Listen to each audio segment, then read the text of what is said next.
Hello friends, this is Miss Medico channel, and today's topic of discussion is adrenergic drugs. So let us start.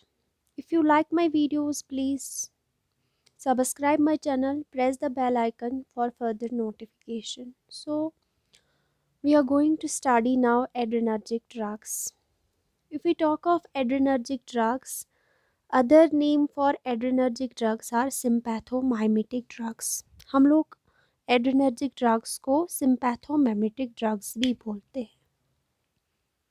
Adrenergic drugs का दूसरा नाम sympathomimetic drugs भी है। First of all introduction, sympathomimetic drugs जो है they mimic the effects of sympathetic stimulation. अगर हम बात करेंगे जो हमारा सिंपैथेटिक नर्वस सिस्टम है जो कि हमारे सिंपैथी के टाइम काम आता है, उसको जो इफ़ेक्ट करता है जो सिस्टम, जो ड्रग्स उस सिस्टम को मिमिक करते हैं, उन्हीं को हम लोग सिंपैथोमिमेटिक ड्रग्स बोलते हैं। सो ना sympathomimetic drugs or adrenergic drugs are nothing but they are those drugs which mimic the effects of sympathetic stimulation. ये स्ट्रेस के टाइम बिल्कुल एक्टिवेट होते हैं या ये ड्रग्स स्ट्रेस के टाइम काम करते हैं जिस तरह हमारा सिंपैथेटिक नर्वस सिस्टम काम करता है। They are also refer to as adrenergic agonists. इनके अब तीन नाम हैं। पहले इनको एड्रेनर्जिक ड्रग्स कहते हैं, सिंपैथोमाइमेटिक ड्रग्स कहते हैं और इनका तीसरा नाम जो है एड्रेनर्जिक एगोनिस्ट्स। तो we have the adrenergic drugs, इनके हमें तीन नाम हैं। सिंपैथोमिमेटिक ड्रग्स भी इन्हें कहते हैं, इन्हें हम लोग एड्रेनर्जिक ड्रग्स भी बोलते हैं और इनको हम लोग एड्रेनर्जिक एगोनिस्ट्स भी बोलते हैं। अब इनकी क्लासिफिकेशन, सिंपैथोमिमेटिक ड्रग्स या एड्रेनर्जिक एगोनिस्ट्स या एड्रेनर्जिक ड्रग्स की क्लासिफिकेशन पढ़ते हैं। सबसे पहले इनको क्लासिफाई किया गया on the basis of their chemical structure, यानी कि ये केमिकली किस तरह का स्ट्रक्चर लगते हैं, इस बेसिस पे, केमिकल स्ट्रक्चर के बेसिस पे हमने क्लासिफाई किया सिंपैथोमिमेटिक ड्रग्स को। पहली क्लासिफिकेशन जो है केमिकल स्ट्रक्चर के बेसिस पे, हमारे दो टाइप्स होते हैं। एक होते हैं कैटेकोलामाइंस, दूसरे नॉन कैटेकोलामाइंस। कैटेकोलामाइंस जो है वो सिंपैथोमिमेटिक ड्रग्स होते हैं विथ कैटेकॉल न्यूक्लियस। जिनको के पास कैटेकॉल न्यूक्लियस होगा उन्हें हम लोग कैटेकोलामाइंस बोलते हैं। सो कैटेकोलामाइंस वो सिंपैथोमिमेटिक ड्रग्स होते हैं जिनके पास कैटेकॉल न्यूक्लियस होता है और इनकी एग्जाम्पल है, फॉर एग्जाम्पल डोब्यूटामीन, एड्रेनालीन, नॉर एड्रेनालीन, डोपामीन, आइसोप्रेनालीन। तो ये सारे ड्रग्स हम लोग वन बाय वन स्टडी करेंगे। तो इनको हम लोग बोलते हैं कैटेकोलामाइंस क्योंकि इनके पास कैटेकॉल न्यूक्लियस होता है। अब सवाल ये पैदा हुआ, what is catechol nucleus. Catechol nucleus जो है बेंजीन रिंग के पास जब थर्ड और फोर्थ कार्बन पे हाइड्रोक्सिल ग्रुप्स हो और एक अमाइन अटैच हो, उसको हम लोग कैटेकॉल न्यूक्लियस बोलते हैं। और जिन कैटेकोलामाइंस, जिन सिंपैथोमिमेटिक ड्रग्स के पास ये कैटेकॉल न्यूक्लियस होगा उनको हम लोग कैटेकोलामाइंस बोलते हैं। जैसे इसी एग्जाम्पल है डोब्यूटामीन, एड्रेनालीन, नॉर एड्रेनालीन, डोपामीन, आइसोप्रेनालीन। अगर हमें निमोनिक याद रखना होगा कि वो ड्रग्स जिनको हम लोग सिंपैथोमिमेटिक ड्रग्स बोलते हैं और इनके पास कैटेकॉल न्यूक्लियस पाया जाता है क्योंकि इनको हम कैटेकोलामाइंस बोलते हैं, तो इन ड्रग्स का हम निमोनिक याद रखेंगे डाइनड।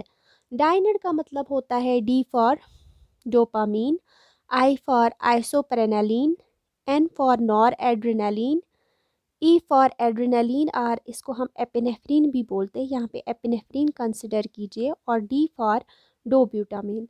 अगर आपको एग्ज़ाम के तौर पर, एग्जाम्पल के तौर पर याद रखना है या एग्ज़ाम में आपसे पूछा गया कि ड्रग्स जो कैटेकॉल अमाइंस कहते हैं इनको और जिनके पास कैटेकॉल न्यूक्लियस होता है, उन सिंपैथोमिमेटिक्स की एग्जाम्पल बोले तो आप निमोनिक याद रखेंगे dined, D for dopamine, I for isoprenaline, N for noradrenaline, E for epinephrine, D for dobutamine. तो ये डाइनर जो है ये कैटेकोलामाइंस है। अब जो on the basis of chemical structure दूसरा जो कैटेगरी है वो है नॉन कैटेकोलामाइंस, यानी वो सिंपैथोमिमेटिक ड्रग्स जो लैक करते हैं कैटेकोल न्यूक्लियस, उनको हम लोग नॉन कैटेकोलामाइंस बोलते हैं। मतलब इनके पास ये कैटेकोल न्यूक्लियस नहीं होगा, लेकिन ये भी सिंपैथोमिमेटिक ड्रग्स ही होते हैं। वैसे ही ये फंक्शन करते हैं जैसे हमारा सिंपैथेटिक नर्वस सिस्टम फंक्शन करता है। इसकी एग्जाम्पल जो है, पहला ड्रग है टायरामाइन, याद रहे टायरामाइन।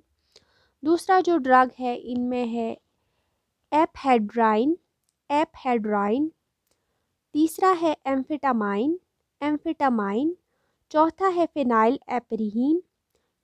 एपरीन और है सालब्यूटामॉल। ये सारे नॉन कैटेकोलामाइन सिंपैथोमिमेटिक ड्रग्स है। इसके लिए न्यूमोनिक याद रखेंगे टैप्स, TAPES टैप्स। अगर एग्जाम में पूछा गया नॉन कैटेकोलामाइन सिंपैथोमिमेटिक्स बोलिए तो टैप्स न्यूमोनिक याद रखेंगे हम लोग, और इससे बहुत जल्दी याद भी रहेगा, क्योंकि T for tyramine, A for amphetamine, P for phenylephrine, E for ephedrine, S for salbutamol. तो रहा ना ऐसे याद। ये थी classification on the basis of chemical structure. अब हम दूसरी क्लासिफिकेशन पढ़ेंगे on the basis of action, mechanism of action. On the basis of mechanism of action जो है सिंपैथोमिमेटिक ड्रग्स को क्लासिफाई किया गया है 3 कैटेगरीज में। Number 1 directly acting, number 2 indirectly acting, number 4 mixed. Directly acting मतलब they act directly by stimulation of adrenergic receptors, क्योंकि हमारे पास सेल्स के रिसेप्टर्स होते हैं 7 पास, जिनको हम लोग एड्रेनर्जिक रिसेप्टर्स बोलते हैं। जब एड्रेनलिन ये ड्रग्स डायरेक्टली इन रिसेप्टर्स पे एक्ट करते हैं, इसलिए इनको डायरेक्टली एक्टिंग बोलते हैं। ठीक है, they acted directly on the receptors, that's why directly acting. On the basis of mechanism of action we have directly acting sympathomimetic drugs, indirectly acting sympathomimetic drugs। ये नर्व एंडिंग से हमारा nor adrenaline को release कराते हैं। तो जब है nerve ending से नॉन एड्रेनालिन को रिलीज़ कराएंगे, दैट मीन्स इनडायरेक्टली ये सिंपैथोमिमेटिक ड्रग्स है। ये डायरेक्टली रिसेप्टर्स पे थोड़ी एक्ट करते हैं, ये एड्रेनालिन या नॉर एड्रेनालिन की कॉन्सेंट्रेशन को इंक्रीज़ करते हैं, मीन्स इनडायरेक्टली ये सिंपैथोमिमेटिक्स ड्रग्स है। मिक्सड एक्टिंग भी है, मतलब जो डायरेक्टली रिसेप्टर्स पे भी एक्ट करते हैं और इनडायरेक्टली ये नॉर एड्रेनालिन की कॉन्सेंट्रेशन, कैटेकोलामाइंस की कॉन्सेंट्रेशन को इंक्रीज़ करते हैं। तो इन को चाहे कैटेकोलामाइंस हो, नॉन कैटेकोलामाइंस हो, डायरेक्टली एक्टिंग हो, इनडायरेक्टली एक्टिंग हो, मिक्सड एक्शन वाले ड्रग्स जो है अगले वीडियो लेक्चर में हम इनको 1 बाय 1 स्टडी करेंगे। Thank you so very much.